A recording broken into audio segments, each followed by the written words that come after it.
സമൂഹ മനസാക്ഷിയെ ഞെട്ടിച്ച സംഭവങ്ങൾ, കണ്ണുകൾ കാണാൻ മടിക്കുന്ന, കാതുകൾ കേൾക്കാൻ ഭയപ്പെടുന്ന ക്രൂരതകൾ. ആ മുഖങ്ങൾ ഞങ്ങൾ വെളിച്ചത്ത് കൊണ്ടുവരും. ഓരോ തെളിവും ഓരോ രഹസ്യത്തിലേക്കുള്ള വാതിൽ തുറക്കും. നിയമത്തിന് മുന്നിൽ മറച്ചുവെക്കാൻ ശ്രമിക്കുന്ന ഇരുളടഞ്ഞ സത്യങ്ങൾ തേടി ഞങ്ങളുടെ യാത്ര തുടരുന്നു. കുറ്റകൃത്യങ്ങളുടെ ചുരുളഴിയുന്ന വഴികളിലൂടെ ഒരു യാത്ര. എല്ലാ പ്രേക്ഷകർക്കും സ്വാഗതം ക്രൈം വാച്ചിലേക്ക്. 19-കാരിയുടെ കൊലപാതകത്തിൽ നടുങ്ങി നിൽക്കുകയാണ് കൊച്ചി. കൊല്ലപ്പെട്ട ചിത്രപ്രിയയും സുഹൃത്ത് അലനും തമ്മിൽ സ്ഥിരമായി ഉണ്ടായിരുന്ന വഴക്ക്, വാക്കുതർക്കങ്ങൾ ഒടുവിൽ കലാശിച്ചത് കൊലപാതകത്തിൽ. പെൺകുട്ടിയുടെ മറ്റ് സൗഹൃദങ്ങളിൽ അലന് സംശയമുണ്ടായിരുന്നു. ബംഗളൂരുവിൽ നിന്ന് ഏവിയേഷൻ വിദ്യാർത്ഥിനിയായ ചിത്രപ്രിയ അവധിക്കായി നാട്ടിലെത്തിയതിന് പിന്നാലെയാണ് കാണാതായതും പിന്നീട് കൊല്ലപ്പെട്ട നിലയിൽ കാണപ്പെട്ടതും. എറണാകുളം മലയാറ്റൂരിൽ ദുരൂഹ സാഹചര്യത്തിൽ പെൺകുട്ടി മരണപ്പെട്ടെന്ന വാർത്ത നാട് ഞെട്ടലോടെയാണ് കേട്ടത്. 3 ദിവസത്തോളം കാണാതായ പെൺകുട്ടിയെ പിന്നീട് വീടിനടുത്തെ ആളൊഴിഞ്ഞ പറമ്പിൽ കൊല്ലപ്പെട്ട നിലയിൽ കണ്ടെത്തി.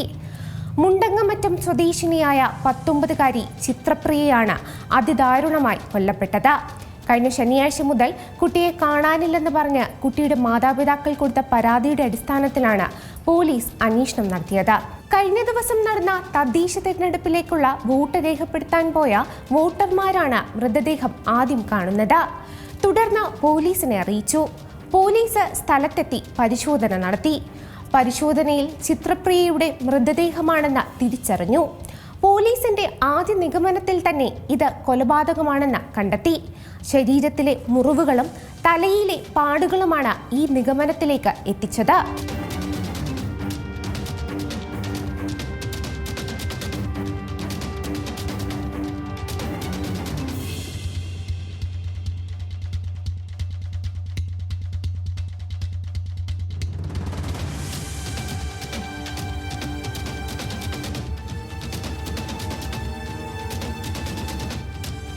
കടയിലേക്കെന്ന് പറഞ്ഞാണ് രാത്രി വീട്ടിൽ നിന്ന് പെൺകുട്ടി ഇറങ്ങിയത്. കടയിലേക്ക് പോയ കുട്ടി എങ്ങനെ മരണപ്പെട്ടു എന്ന ചോദ്യം പോലീസിനെ കുഴപ്പിച്ചു. പെൺകുട്ടിയുടെ മൊബൈൽ ഫോൺ പരിശോധിച്ചു. പരിശോധനയിൽ കാണാതാവുന്നതിന് 2 ദിവസം മുൻപ് പെൺകുട്ടിയുടെ ആൺസുഹൃത്ത് മൊബൈലിൽ നിരന്തരം അയച്ച മെസ്സേജുകളും ഫോൺ കോളുകളും പോലീസിന് പുതിയ ലീഡായി മാറി. ഇതിന്റെ അടിസ്ഥാനത്തിൽ ചിത്രപ്രിയയുടെ ആൺസുഹൃത്തായ അലനെ പോലീസ് ചോദ്യം ചെയ്ത് വിട്ടയച്ചു. ഇതിനു പിന്നാലെ ഞായറാഴ്ച രാത്രി 1:53-ന് ചിത്രപ്രിയ 2 യുവാക്കൾക്കൊപ്പം ബൈക്കിൽ പോകുന്ന CCTV ദൃശ്യങ്ങൾ പോലീസിന് ലഭിച്ചു.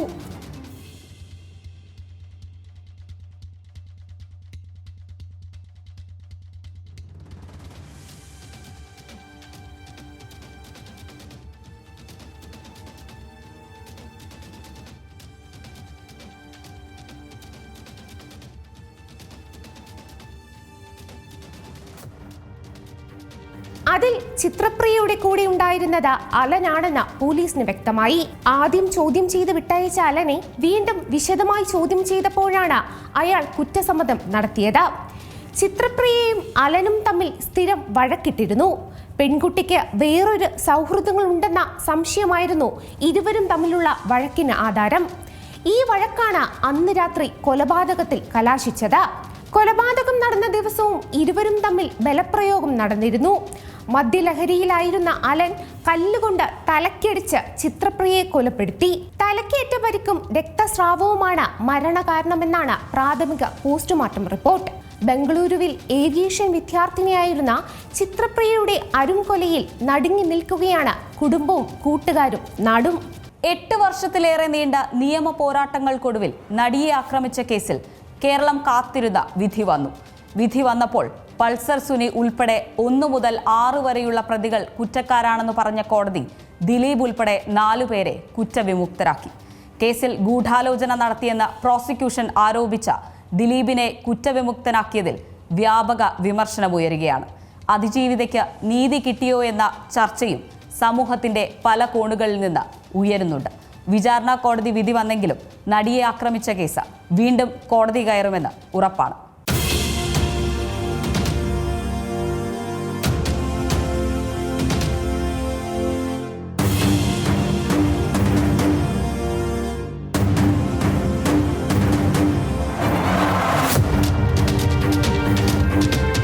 8 വർഷക്കാലം നീണ്ടുനിന്ന വിചാരണയ്ക്ക് ശേഷം നടിയെ ആക്രമിച്ച കേസിൽ വിധി വന്നിരിക്കുകയാണ്. കുറ്റകൃത്യത്തിൽ നേരിട്ട് പങ്കെടുത്ത 6 പേരെയാണ് കോടതി കുറ്റക്കാരായി കണ്ടെത്തിയിരിക്കുന്നത്. എറണാകുളം 1-ാം നമ്പർ പ്രിൻസിപ്പൽ സെഷൻസ് കോടതിയാണ് വിധി പറഞ്ഞത്. 10 മിനിറ്റിൽ താഴെ മാത്രമാണ് വിധി പ്രസ്താവനത്തിനു വേണ്ടി കോടതി സമയമെടുത്തത്. 1 മുതൽ 6 വരെ പ്രതികളായ Pulsar Suni, Martin Antony, B Manikandan, VP Vijeesh, Vadival Saleem, Pradeep എന്നിവർ കുറ്റക്കാരാണെന്ന് വിധി വന്നത് പെട്ടെന്നായിരുന്നു. ബലാത്സംഗം, ഗൂഢാലോചന, മാനഭംഗം, സ്ത്രീത്വത്തെ അപമാനിക്കൽ, ബലപ്രയോഗം, അന്യായ തടങ്കൽ, തെളിവ് നശിപ്പിക്കൽ, അശ്ലീല ചിത്രമെടുക്കൽ, പ്രചരിപ്പിക്കൽ തുടങ്ങിയ കുറ്റങ്ങളാണ് ഈ പ്രതികൾക്കെതിരെ ചുമത്തിയിട്ടുള്ളത്. നടൻ ദിലീപിനെതിരെയുള്ള ക്രിമിനൽ ഗൂഢാലോചനാ കുറ്റം തെളിയിക്കാൻ പ്രോസിക്യൂഷന് കഴിഞ്ഞില്ലെന്ന് പറഞ്ഞ കോടതി 9-ാം പ്രതി സനിൽകുമാറും 15-ാം പ്രതി ശരത് ജി നായരും കുറ്റക്കാരല്ലെന്ന് വ്യക്തമാക്കുകയായിരുന്നു. ദിലീപിനെ വിട്ടയച്ച വാർത്ത പുറത്തു വന്നപ്പോൾ തന്നെ താഴെ കൂടി നിന്നിരുന്ന ആരാധകർ ആർപ്പ് വിളിച്ചും ലഡു വിതരണം ചെയ്തുമാണ് സന്തോഷം പ്രകടിപ്പിച്ചത്. കോടതി കെട്ടിടത്തിൽ നിന്നിറങ്ങിയ ദിലീപ് തനിക്കെതിരെയാണ് ഗൂഢാലോചന നടന്നതെന്ന് മാധ്യമങ്ങളോട് സംസാരിക്കുന്നു. കോടതിയിൽ നിന്ന് പുറത്തേക്ക് വാഹനത്തിൽ പോയ ദിലീപ് വീണ്ടും അഭിഭാഷകന്റെ ഓഫീസിലെത്തുന്നു. അവിടെ നിന്ന് കോടതിയിൽ തനിക്കായി ഹാജരായ മുതിർന്ന അഭിഭാഷകൻ ബി രാമൻപിള്ളയുടെ വീട്ടിലേക്ക്, പിന്നീട് ആലുവയിലെ വീട്ടിലേക്ക്. അവിടെ കേക്ക് മുറിച്ച് ആഘോഷം. പൾസർ സുനി ഉൾപ്പെടെയുള്ള കുറ്റക്കാരെന്ന് കണ്ടെത്തിയ പ്രതികളാകട്ടെ വിയ്യൂർ ജയിലിലേക്കും. കേസിൽ ആകെ 261 സാക്ഷികളെ വിസ്തരിച്ചു. പ്രോസിക്യൂഷൻ 833 രേഖകൾ ഹാജരാക്കി. 68 രേഖകൾ ഫയലിൽ സ്വീകരിച്ചു. 142 തൊണ്ടിമുതലുകളും ഹാജരാക്കി. പ്രതിഭാഗം 221 രേഖകൾ ഹാജരാക്കി. സാക്ഷി വിസ്താരത്തിന് 438 ദിവസവും മറ്റ് നടപടിക്രമങ്ങൾക്കായി 294 ദിവസവും എടുത്തു. ചലച്ചിത്ര താരങ്ങളുടെ അടക്കം വിസ്താരത്തിന് വിധേയരായി. 28 പേർ കൂറുമാറി. 2017 ഫെബ്രുവരി 17-ന് തൃശ്ശൂരിൽ നിന്ന് കൊച്ചിയിലേക്കുള്ള യാത്രക്കിടെയാണ് ഓടുന്ന വാഹനത്തിൽ നടി ക്രൂരമായ ആക്രമണത്തിന് വിധേയയാകുന്നത്. ആക്രമികൾ അപകീർത്തികരമായ ദൃശ്യങ്ങൾ പകർത്തി. പോലീസിന്റെ അതിവേഗ അന്വേഷണത്തിൽ പൾസർ സുനി ഉൾപ്പെടെയുള്ളവർ ഉടൻ തന്നെ കസ്റ്റഡിയിലാകുന്നു. തുടർന്ന് ദിലീപിന്റെ പേരിൽ ഗൂഢാലോചന കുറ്റം ചുമത്തപ്പെടുന്നു. അദ്ദേഹം അറസ്റ്റിലാകുന്നു. 90 ദിവസത്തിനകം കുറ്റപത്രം സമർപ്പിച്ച കേസ് കൂടിയാണിത്. 2018 മാർച്ച് 8-നാണ് വിചാരണ നടപടികൾ ആരംഭിച്ചത്. അതിജീവിത ആവശ്യപ്പെട്ടതനുസരിച്ച് തന്നെ വനിതാ ജഡ്ജിയെ ഹൈക്കോടതി നിയോഗിക്കുന്നു. വിചാരണ പൂർത്തിയാക്കാൻ സുപ്രീം കോടതി നൽകിയ സമയപരിധി ഒന്നും പാലിക്കുവാൻ ഈ കേസിൽ കഴിഞ്ഞതേയില്ല. അതിജീവിത ആക്രമിക്കപ്പെട്ടതിന്റെ ദൃശ്യങ്ങളടക്കിയ മെമ്മറി കാർഡ് കസ്റ്റഡിയിൽ ഇരിക്കെ തന്നെ തുറന്ന് പരിശോധിക്കപ്പെട്ടതും വിവാദമായി. ഈ കേസിൽ വിധി വരുന്ന ഘട്ടത്തിലും പ്രോസിക്യൂഷൻ ചോദിച്ച ചില ചോദ്യങ്ങൾ ഇപ്പോഴും ബാക്കിയാകുന്നു. 1-ാം പ്രതിയായ പൾസർ സുനി ആർക്കു വേണ്ടിയാണ് ഇത് ചെയ്തത്? 1 മുതൽ 6 വരെയുള്ള പ്രതികളും ക്രിമിനൽ പശ്ചാത്തലമുള്ളവരാണ്. ഇവർ എന്തിനാണ് നടിയെ ആക്രമിച്ചത്? ഇവർക്ക് നടിയുമായി എന്താണ് ബന്ധം? നടിയെ മാത്രം എന്തിനിവർ ലക്ഷ്യം വെച്ചു? ആർക്കു വേണ്ടിയാണ് ഇവർ പ്രവർത്തിച്ചത്? ഇങ്ങനെയുള്ള നിരവധി ചോദ്യങ്ങൾക്കും വിധി വന്ന ശേഷവും ഉത്തരമില്ലെന്നാണ് പൊതുസമൂഹം പറയുന്നത്. ഈ കൊടും കുറ്റകൃത്യത്തിൽ ഇനിയും നിലയ്ക്കാത്ത സംശയങ്ങൾക്ക് ആര് ഉത്തരം നൽകുമെന്ന ചോദ്യം അവശേഷിക്കുകയാണ്. അതോടൊപ്പം തന്നെ അതിജീവിതം ഉയർത്തിക്കാട്ടിയ പോരാട്ടവും നമുക്ക് മുൻപിലുണ്ട്. കുറ്റവിമുക്തനായി പുറത്തുവന്ന ദിലീപ് നടത്തിയ ആദ്യ പ്രതികരണത്തിലെ ചില ആരോപണങ്ങൾ ഇപ്പോഴും അന്തരീക്ഷത്തിലുണ്ട്. ഇനിയും കോടതികളിൽ, പൊതുസമൂഹത്തിൽ ഈ വിഷയം ചർച്ചയായി തന്നെ നിലനിൽക്കുവാനാണ് സാധ്യത. കോടതിയും കോടതി വിധികളും ഒക്കെ ബഹുമാനിക്കപ്പെടേണ്ടത് തന്നെയാണ്. അതുപോലെ തന്നെ അതിജീവിതമാർക്ക് ഉറപ്പുള്ള നീതിയും ലഭിക്കേണ്ടതുമാണ്. കേരളം ഞെട്ടലോടെ കേട്ടതാണ് രാഹുൽ മാങ്കൂട്ടത്തിൽ MLA-ക്കെതിരായ ലൈംഗിക പീഡന പരാതികൾ. ആദ്യ പരാതി വന്ന് ദിവസങ്ങൾക്കകം KPCC അധ്യക്ഷന് ബാംഗ്ലൂരിൽ നിന്നുള്ള 23-കാരിയുടെ ഇമെയിൽ സന്ദേശം. കോൺഗ്രസ് നേതൃത്വം പോലീസിന് പരാതി കൈമാറിയതോടെ കഥ മാറി. ആദ്യ കേസിലെ വാദങ്ങളെ ബലപ്പെടുത്തുന്നതായിരുന്നു 2-ാം പരാതി. പോലീസ് കേസെടുത്തു. പെൺകുട്ടിയുടെ മൊഴിയും രേഖപ്പെടുത്തി. മനസാക്ഷിയെ മരവിപ്പിക്കുന്ന ക്രൂര ലൈംഗിക പീഡനത്തിന്റെ വിവരങ്ങളാണ് മൊഴിയിലുള്ളത്.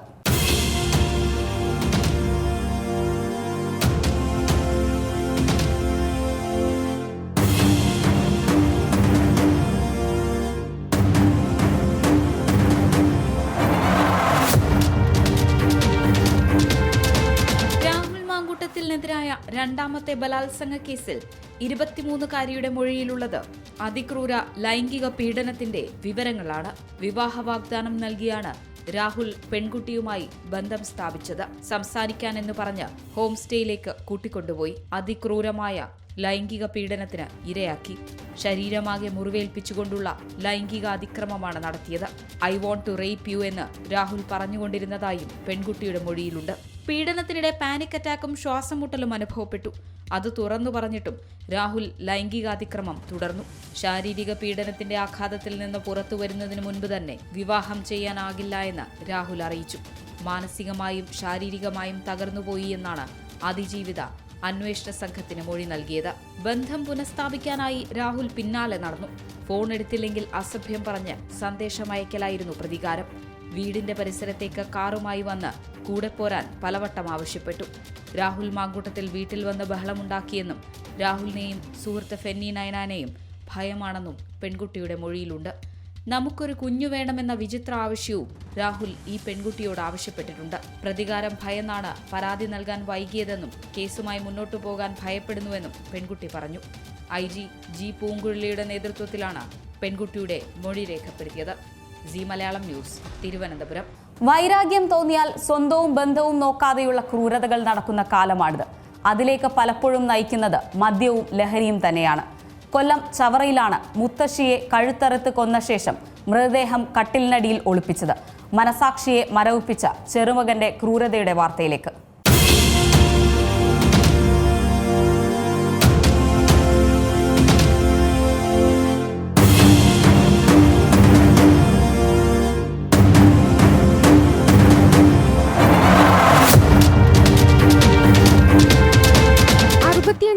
ായ മുത്തശ്ശി സുലൈഖ ബീവിക്കും മാതാവ് മുംതാസിനൊപ്പവുമാണ് ഷഹനാസ് എന്ന 30 വയസ്സിനുള്ളിൽ പ്രായമുള്ള യുവാവ് താമസിച്ചിരുന്നത്. സംഭവം നടക്കുമ്പോൾ ഷഹനാസിന്റെ അമ്മ വീട്ടിലുണ്ടായിരുന്നില്ല. തിരികെ എത്തിയ അമ്മ വീട്ടിൽ കാണാത്ത മാതാവിനെ അന്വേഷിച്ചപ്പോഴാണ് കട്ടിലിനടിയിൽ മൃതദേഹം ചാക്കിൽ പൊതിഞ്ഞ നിലയിൽ കണ്ടെത്തിയത്. സംഭവത്തിൽ പോലീസ് നൽകുന്ന വിശദീകരണം ഇങ്ങനെ: ഷഹനാസിന്റെ ഉമ്മ മുംതാസ് സമീപത്തെ വിവാഹ സൽക്കാരത്തിന് പോയതായിരുന്നു. തിരികെ എത്തിയപ്പോൾ വീട്ടിൽ കാണാത്ത തന്റെ അമ്മയെ അന്വേഷിച്ചപ്പോൾ അവിടെ ഉണ്ടാകുമെന്ന മകൻ മറുപടി നൽകി. മുംതാസിന്റെ സഹോദരൻ ഹുസൈനും വീട്ടിലെത്തി അമ്മയെ തിരയാൻ ആരംഭിച്ചു. തുടർന്ന് പരിഭ്രാന്തപ്പെട്ട് ഓടി രക്ഷപ്പെടാൻ ശ്രമിച്ച ഷഹനാസിനെ നാട്ടുകാർ ചേർന്ന് പിടിച്ചുവച്ചു. പിന്നാലെയാണ് എല്ലാവരെയും ഞെട്ടിച്ചുകൊണ്ട് കട്ടിലിനടിയിൽ ഒളിപ്പിച്ച നിലയിൽ സുലൈഖ ബീവിയുടെ മൃതദേഹം കണ്ടെത്തിയത്. തുടർന്നാണ് ചവറ പോലീസ് എത്തി ഷഹനാസിനെ കസ്റ്റഡിയിലെടുത്ത് ചോദ്യം ചെയ്യുകയും ഇയാൾ കുറ്റം സമ്മതിക്കുകയും ചെയ്തത്. പിടിയിലാകുന്ന സമയം ഇയാൾ ലഹരി വസ്തുക്കൾ ഉപയോഗിച്ചതിന്റെ ഉന്മാദാവസ്ഥയിലായിരുന്നു. ലഹരി വസ്തുക്കൾ വാങ്ങാൻ പെൻഷൻ തുക നൽകാത്തതിലുള്ള വൈരാഗ്യമാണ് കൊലപാതകത്തിലേക്ക് നയിച്ചതെന്നാണ് പോലീസ് നൽകുന്ന വിവരം. ഷഹനാസിന്റെ പേരിൽ നിരവധി ക്രിമിനൽ കേസുകൾ ഉള്ളതായും പോലീസ് അറിയിക്കുന്നു. സി മലയാളം ന്യൂസ്, കൊല്ലം. സ്വന്തം വീട്ടിലെങ്കിലും സുരക്ഷിതരല്ലേ നമ്മൾ? എന്നാൽ എല്ലായിടത്തും അതല്ല സ്ഥിതി. തിരുവനന്തപുരം നെയ്യാറ്റിൻകരയിൽ 9ാം ക്ലാസ്സുകാരിയെയാണ് അച്ഛൻ ക്രൂരമായി മർദ്ദിച്ചത്. മർദ്ദനത്തെ തുടർന്ന് ജീവനൊടുക്കാൻ ശ്രമിച്ച വിദ്യാർത്ഥി ആശുപത്രിയിൽ ചികിത്സയിലാണ്. മദ്യപാനിയായ പിതാവ് നിരന്തരം മാനസികമായി പീഡിപ്പിക്കുകയും ശാരീരികമായി ഉപദ്രവിക്കുകയും ചെയ്തിരുന്നതായാണ് കുട്ടിയും അമ്മയും പറയുന്നത്.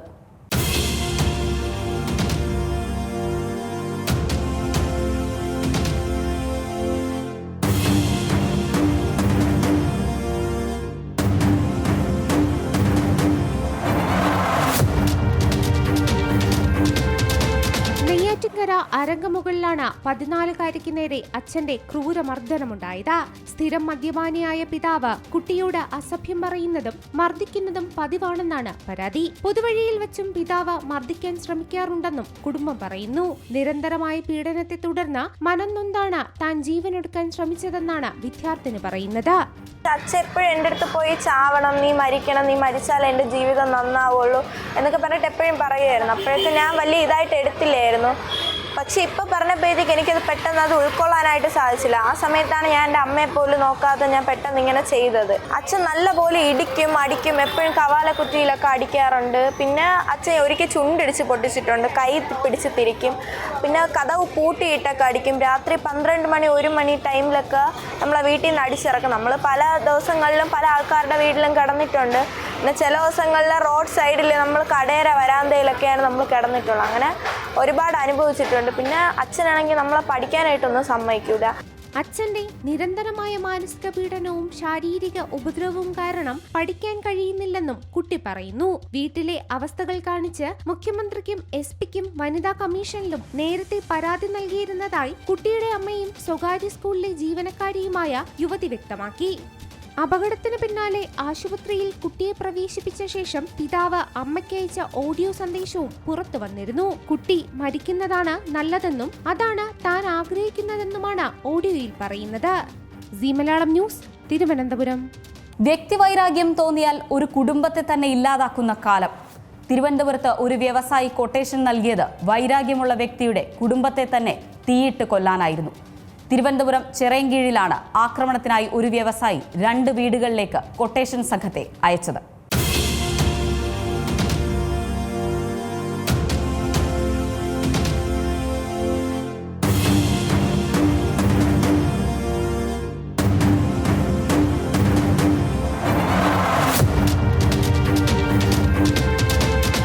വിദേശത്ത് നിന്ന് കൊട്ടേഷൻ നൽകി ഒരു കുടുംബത്തെ ഇല്ലാതാക്കാൻ ശ്രമിച്ച കേസിലാണ് കൊട്ടേഷൻ നൽകിയ ആളുൾപ്പെടെ 4 പ്രതികൾ പിടിയിലായത്.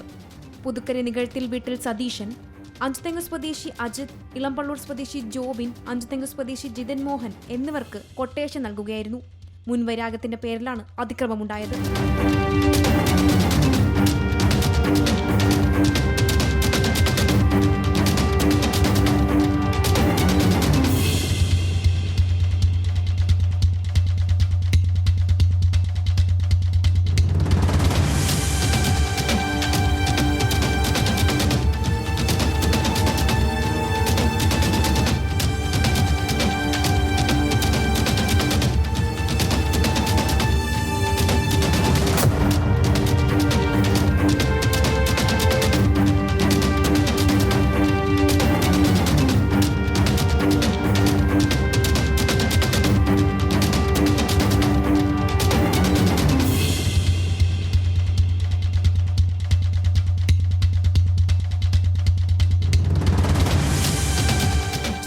സ്വദേശി ടിൻഡു വിജയന്റെ വീട്ടിൽ നവംബർ 19 വെളുപ്പിന് 1:10 അതിക്രമം. പ്രതികൾ അതിക്രമിച്ചു കയറി വീടിന്റെ അടുക്കള വാതിലും സമീപത്തെ തറയിലിട്ടിരുന്ന ചവിട്ടിയും ജനലും തീയിട്ട് കത്തി നശിപ്പിച്ചു. കൊട്ടേഷൻ നൽകിയ സതീശന് ടിൻഡു വിജയന്റെ കുടുംബവുമായി നേരത്തെ വസ്തുസംബന്ധമായ തർക്കമുണ്ടായിരുന്നു. ഇതിനെ തുടർന്നാണ് കൊട്ടേഷൻ നൽകിയത്. ടിൻഡു വിജയന്റെ വീടിനെ തീയിട്ട് വീട്ടിലുള്ളവരെ കൊല്ലണമെന്നായിരുന്നു സതീശൻ മറ്റു പ്രതികൾക്ക് നൽകിയ നിർദ്ദേശം. അതനുസരിച്ചാണ് രാത്രിയിൽ വീടിന് സമീപം പ്രതികളെത്തിയത്. എന്നാൽ സ്ത്രീകൾ ഉൾപ്പെടെ ഉള്ളതുകൊണ്ട് എല്ലാവരെയും ഇല്ലാതാക്കാൻ മനസ്സു വന്നില്ലെന്നും അതുകൊണ്ട് സതീശനിൽ നിന്ന് പണം വാങ്ങാൻ വീടിന്റെ ജനലും ചവിട്ടിയും തീയിട്ട ശേഷം പണം കൈപ്പറ്റുകയായിരുന്നുവെന്നുമാണ് പ്രതികൾ മൊഴി നൽകിയത്. പിന്നാലെ സഹായികളെ പൂർണ്ണമായും വിശ്വസിച്ച സതീശൻ അടുത്ത ദൗത്യം ഏൽപ്പിക്കുകയായിരുന്നു. ടിൻഡു വിജയന്റെ ബന്ധുവായ ബാബുവിന്റെ ആനത്തലവട്ടത്തെ വീട്ടിൽ അതിക്രമം കാട്ടി. ബാബുവിന്റെ ആനത്തലവട്ടം MG ജംഗ്ഷനിലുള്ള വീടിന്റെ കോമ്പൗണ്ടിൽ അതിക്രമിച്ചു കയറി വീടിനോട് ചേർന്ന് ഷെഡിൽ പാർക്ക് ചെയ്തിരുന്ന ഓട്ടോയും ഹോണ്ട ബൈക്കും ഗ്ലാഡിയേറ്റർ ബൈക്കും ഒരു TVS സ്കൂട്ടിയും തീയിട്ട് നശിപ്പിച്ചു. പിന്നാലെ ഒളിവിൽ പോയ പ്രതികളെ പോലീസ് പിടികൂടുകയായിരുന്നു. വിവിധ ഒളിസ്ഥലങ്ങളിൽ നിന്നും അതിസാഹസികമായാണ് പ്രതികളെ പോലീസ് പിടികൂടിയത്. ഇതിനിടെ വിദേശത്ത് കുടുംബവുമായി താമസിക്കുന്ന സതീശൻ നാട്ടിലെ കാര്യങ്ങൾ എന്തായെന്നറിയാനെത്തിയപ്പോൾ പോലീസിന്റെ പിടിയിലാവുകയും ചെയ്തു. C Malayalam news, Thiruvananthapuram. എന്തിലും വ്യാജം. ഇത് വ്യാജന്മാരുടെ കാലമാണല്ലോ. അത്തരമൊരു വ്യാജ സർട്ടിഫിക്കറ്റ് മാഫിയയെ പൂട്ടിയിരിക്കുകയാണ് പൊന്നാനി പോലീസ്. 20-ലധികം സർവകലാശാലകളുടെ 100ഓളം വ്യാജ സർട്ടിഫിക്കറ്റുകളും മാർക്ക് ലിസ്റ്റുകളും ഉണ്ടാക്കി നൽകിയിരുന്ന റാക്കറ്റിനെയാണ് പോലീസ് പിടികൂടിയത്. ഒരു മാസം മുൻപ് മലപ്പുറം ജില്ലാ പോലീസ് മേധാവി R വിശ്വനാഥന് ലഭിച്ച രഹസ്യ വിവരത്തിന്റെ അടിസ്ഥാനത്തിലായിരുന്നു അന്വേഷണം ആരംഭിച്ചത്. ആദ്യം അന്വേഷണം ചെന്നെത്തപ്പെട്ടത് പോത്തന്നൂർ സ്വദേശി ഇർഷാദിലാണ്. ഇയാൾക്ക് സഹായം ചെയ്ത തിരൂർ സ്വദേശി രാഹുലിനെയും പിടികൂടിയിരുന്നു. യൂണിവേഴ്സിറ്റികളുടെ പേരിലുള്ള മാർക്ക് ലിസ്റ്റുകൾ, കോൺടാക്ട് സർട്ടിഫിക്കറ്റുകൾ, ഡിഗ്രി സർട്ടിഫിക്കറ്റുകൾ, വിവിധ പ്രൊഫഷണൽ കോഴ്സുകളുടെ സർട്ടിഫിക്കറ്റുകൾ, റെക്കമെൻഡേഷൻ സർട്ടിഫിക്കറ്റുകൾ തുടങ്ങിയവയാണ് ഇവരിൽ നിന്നും കണ്ടെത്തിയത്. ഇവരെ ചോദ്യം ചെയ്തതിൽ നിന്ന് തിരുവനന്തപുരം സ്വദേശിയായ ജസീമാണ് സർട്ടിഫിക്കറ്റുകൾ എത്തിച്ചു നൽകിയതെന്ന് ബോധ്യമായി. എന്നാൽ പോലീസ് അന്വേഷണം തുടങ്ങിയതോടെ ജസീം ഒളിവിൽ പോയി.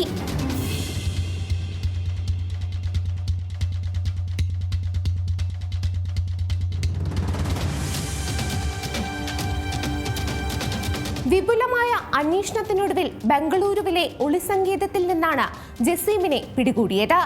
തെലങ്കാനയിലും വ്യാജ സർട്ടിഫിക്കറ്റ് കേസുകളിൽ പ്രതിയാണ് ജസീം.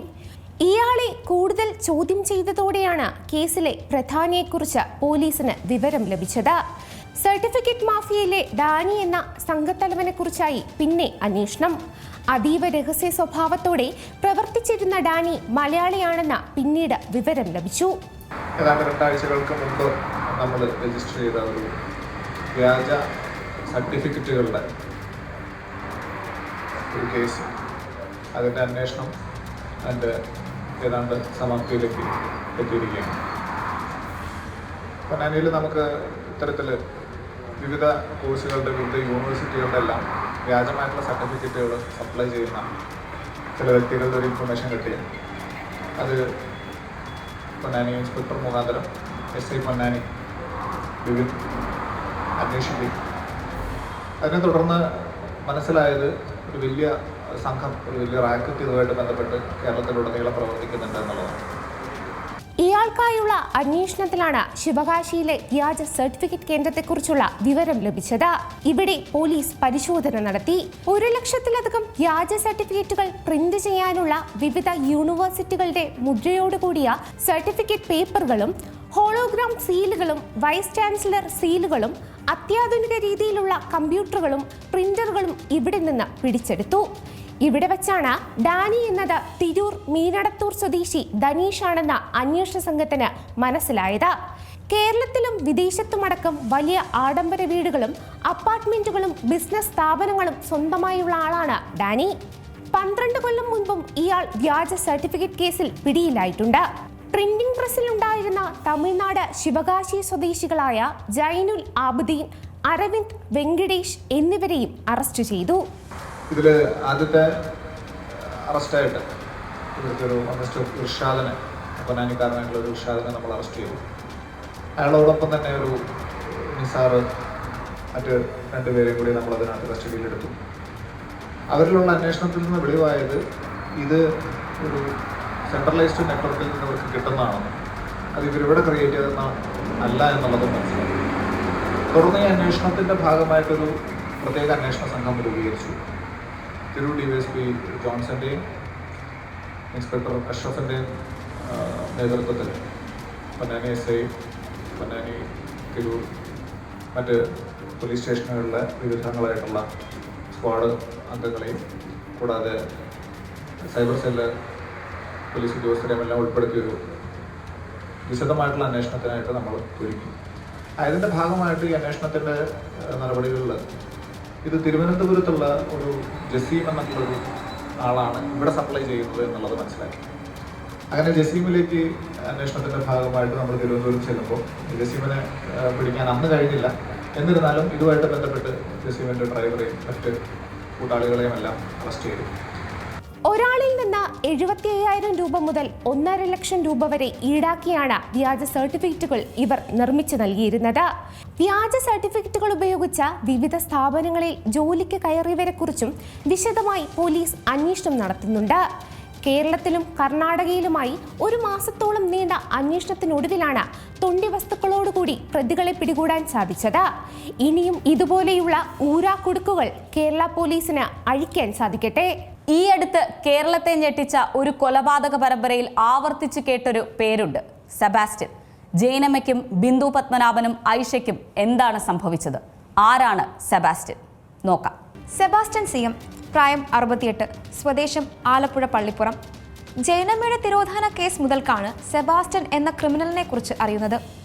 ആലപ്പുഴ ചേർത്തലയിൽ നിന്ന് ഒന്നിനു പുറകെ ഒന്നായി കണ്ടെത്തിയ അസ്ഥികൾ വിരൽ ചൂണ്ടിയത് സീരിയൽ കില്ലിങ്ങിലേക്കോ എന്ന ചോദ്യം പലരിലും ഉയർന്നു വന്നു. അന്വേഷണ സംഘം കണ്ടെത്തിയ ഓരോ തുമ്പുകളും എത്തിയത് പുതിയ തിരോധാന കേസുകളിലേക്ക്. ഒറ്റയ്ക്ക് താമസിക്കുന്നവരോ സമൂഹത്തിൽ നിന്ന് ഒറ്റപ്പെട്ട് ജീവിക്കുന്നവരോ ആയ സ്ത്രീകളാകാം സെബാസ്റ്റ്യൻ രക്ഷപ്പെട്ടത്. ഇത് പോലീസിന്റെ പ്രാഥമിക നിഗമനം മാത്രം. സ്വർണവും സമ്പത്തും കൈക്കലാക്കുന്നതായിരുന്നു ലക്ഷ്യം. നടന്നത് സീരിയൽ കില്ലിംഗ് എന്ന് പോലീസ് സ്ഥിരീകരിച്ചിട്ടില്ല.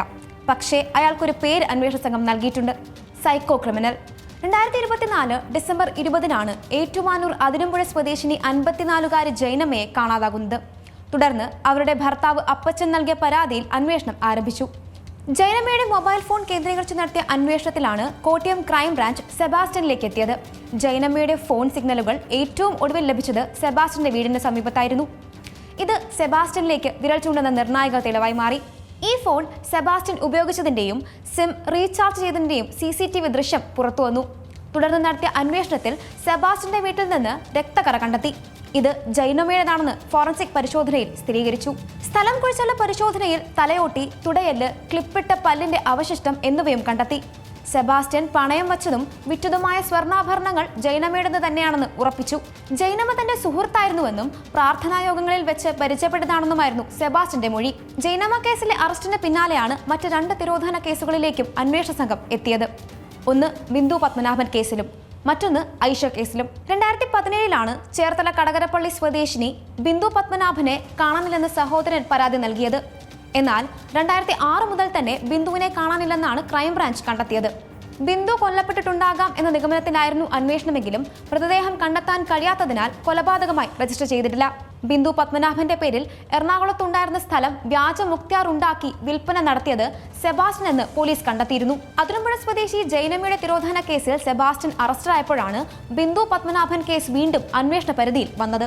കോട്ടയം, എറണാകുളം, കണ്ണൂർ എന്നിവിടങ്ങളിലും സംസ്ഥാനത്തിന് പുറത്ത് കുടക്, ബംഗളൂരു, വേളാങ്കണ്ണി, കോയമ്പത്തൂർ എന്നിവിടങ്ങളിലും സെബാസ്റ്റ്യനുമായി തെളിവെടുപ്പ് നടത്തണമെന്ന് ക്രൈംബ്രാഞ്ച് കോടതി അറിയിച്ചിരുന്നു. വസ്തു ഇടപാടുമായി ബന്ധപ്പെട്ട് ഈ സ്ഥലങ്ങളിൽ സെബാസ്റ്റ്യനും ബിന്ദുവും ഒരുമിച്ച് യാത്ര ചെയ്തിട്ടുണ്ടെന്നായിരുന്നു അന്വേഷണ സംഘത്തിന്റെ കണ്ടെത്തൽ. ബിന്ദുവിനെ കൊലപ്പെടുത്തിയത് ഈ സ്ഥലങ്ങളിൽ എവിടെയെങ്കിലും ആകാമെന്നും മൃതദേഹം ഇവിടെ എവിടെയെങ്കിലും തന്നെ മറവ് ചെയ്തിട്ടുണ്ടാകുമെന്നുമാണ് അന്വേഷണ സംഘത്തിന്റെ കണ്ടെത്തൽ. പല സ്ഥലങ്ങളിലായി അന്വേഷണം നടത്തിയെങ്കിലും ബിന്ദു പത്മനാഭന്റേതെന്ന് കരുതപ്പെടുന്ന മൃതദേഹ അവശിഷ്ടങ്ങൾ പോലീസിന് ലഭിച്ചിട്ടില്ല. ചോദ്യം ചെയ്യലിൽ ബിന്ദുവിന്റെ അമ്പലപ്പുഴയിലെ സ്ഥലം വിറ്റപ്പോൾ കിട്ടിയ 1.5 ലക്ഷം രൂപ തട്ടിയെടുക്കാനായിരുന്നു കൊലപാതകമെന്നാണ് സെബാസ്റ്റ്യൻ മൊഴി നൽകിയത്. എന്നാൽ ഇതേ സെബാസ്റ്റ്യൻ താൻ ബിന്ദുവിനെ കൊലപ്പെടുത്തിയിട്ടില്ലെന്ന് മൊഴി മാറ്റുകയും ചെയ്തു.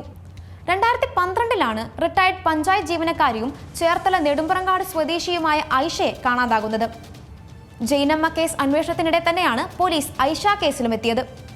ഐഷയുടെ സുഹൃത്തും അയൽവാസിയുമായ സ്ത്രീ നൽകിയ മൊഴിയാണ് ഈ കേസും സെബാസ്റ്റ്യനിലേക്ക് വിരൽ ചൂണ്ടാൻ കാരണമായത്. സെബാസ്റ്റ്യൻ ആവശ്യപ്പെട്ടത് പ്രകാരം സെബാസ്റ്റ്യന്റെ പള്ളിപ്പുറത്തെ വീട്ടിലേക്ക് പോയ ഐഷ മടങ്ങിയെത്തിയില്ലെന്നും പിന്നീടൊരിക്കൽ സെബാസ്റ്റ്യൻ തന്നെ വീട്ടിലെത്തി ഭീഷണിപ്പെടുത്തിയെന്നുമായിരുന്നു സ്ത്രീയുടെ മൊഴി. ഇതിന്റെ അടിസ്ഥാനത്തിൽ തെളിവ് തേടി സെബാസ്റ്റ്യന്റെ പള്ളിപ്പുറത്തെ വീട്ടുവളപ്പിലെ കാടു പിടിച്ചു കിടക്കുന്ന കുളം വറ്റിച്ച് പോലീസ് പരിശോധന നടത്തി. എന്നാൽ മണിക്കൂറുകൾ നീണ്ട തെരച്ചിലിനൊടുവിൽ പോലും ഒന്നും കണ്ടെത്താനായില്ല. മൃതദേഹം കഷ്ണങ്ങളാക്കി പലയിടത്ത് കുഴിച്ചിടുക, അതെല്ലാം ജീർണിക്കാനായി കാത്തിരിക്കുക, 2-3 മാസത്തിനു ശേഷം അസ്ഥി മാത്രമാകുമ്പോൾ കുഴിച്ചെടുത്ത് കത്തിച്ച ചാരമായി പലയിടത്തായി കളയുക, ഇതാണ് ഇയാളുടെ രീതിയെന്നാണ് പോലീസ് പറയുന്നത്. നിലവിൽ ജൈനമ്മ, ബിന്ദു പത്മനാഭൻ, ഐഷ കൊലപാതകം കേസുകളിൽ സെബാസ്റ്റ്യൻ റിമാൻഡിലാണ്. എന്നാൽ പ്രതി സെബാസ്റ്റ്യന്റെ മൊഴികളിലെ വൈരുദ്ധ്യം, കൃത്യമായ തെളിവുകൾ ശേഖരിക്കാൻ കഴിയാത്തതും അന്വേഷണ സംഘത്തിന് വെല്ലുവിളിയാവുകയാണ്.